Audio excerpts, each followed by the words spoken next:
When I say think about your parents or guardians, what are the first 3 words that come to mind? Was it crazy, happy, clueless, or any other random words like that? I mean, it's technically what this exercise is random. But now I want you to really think. 3 words to describe your parents, what they're like, how they act, anything in the world as long as it's 3 words. Was your answer the same? When I asked this question to the people around me, 92% of kids my age said one of these words. Loving, caring, protective. In that order, 92%. To me, that is a crazy high portion of kids my age. That other 8%, however, they said words like frustrating, opinionated, controlling, broken. Those were among the top. In my eyes, that 92%, that was just your average run-of-the-mill answer, something that didn't have to be thought about, but that 8% seemed to require a lot more thought. Saying things that aren't so nice about the people that you probably spend the majority of your childhood with, it's not always easy, especially when you're telling someone that you might not know that well. So think again, you 92%. Think harder. If your answer stays the same, great. If it changed, even in the slightest, that's what I'm here to talk about. I have a lot of friends in that 8%. Usually they come from broken homes, but not always. The ones that do, that's slightly expected, but the ones that don't, why are they in that percentile? If things are just fine at home, why are they viewing their parents as people to be afraid of, people to fear? I guess that depends on your definition of fine. Start with a more generic example. If you say your favorite food is pizza, and someone says, pizza's gross, it's the worst food ever, I don't want to be your friend anymore because you like pizza. It might sting a little bit. If you're still struggling to understand how this applies to parent-child relationships, try and look past the silliness of this. Try and put it into a realistic situation. You try and communicate with an adult in your family. Say about grades. You tell them that it's not as easy as it sounds to just get good grades. You try to explain to them that school's difficult and you're trying your best, but things will get better. What do? They tell you that it's ridiculous, that you need to try harder, and then they brush you aside because you're not doing the things that they like. With that said, I try and avoid the word ridiculous as much as I can. A thing I remind myself of quite often is that the word ridiculous comes from the word ridicule, which by definition means putting someone or something underneath dismissive language. Pushing something off as ridiculous is believing that the thing you're talking about is worthless, beneath your consideration, not worth your time, which makes that word all the more hurtful.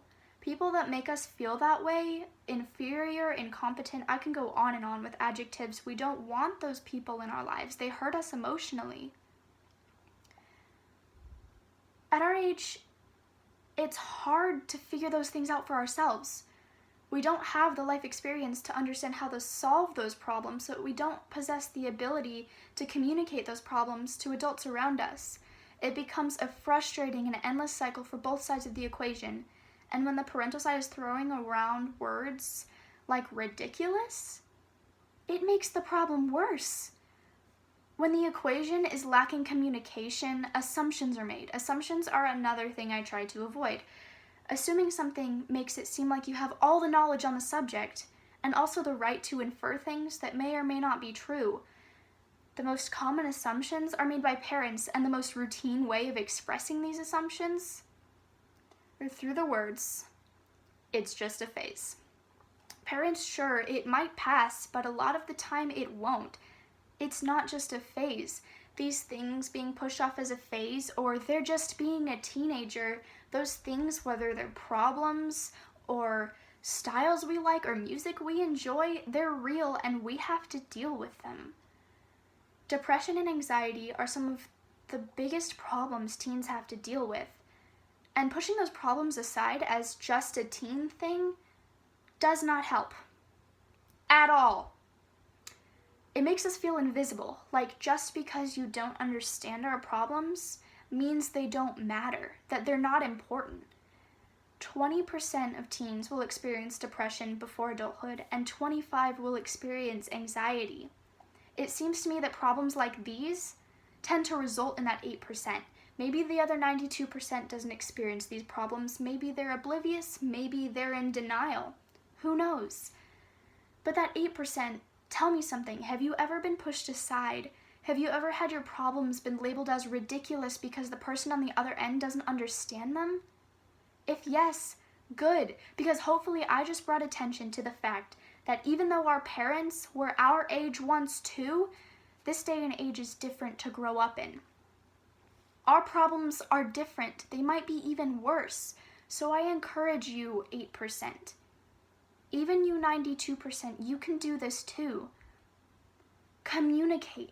It sounds really stupid, I know, they might not even listen, but that effort on your part is proof that you tried.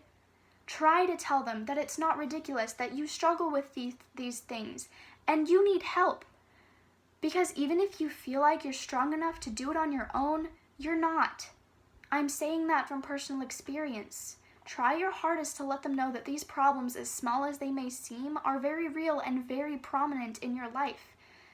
Because even if they don't listen, they will be aware of what's happening and will hopefully be more mindful about using derogatory terms. With that said, I hope those numbers change. I hope that if I were to take a survey right now, that 8% would be closer to 0. It would be a sign of change, something that needs to happen because they can't go on how they are now. There would be endless variables to an unsolvable equation. Try, I encourage you, try to solve it, or at least try and make it easier to answer. Just try.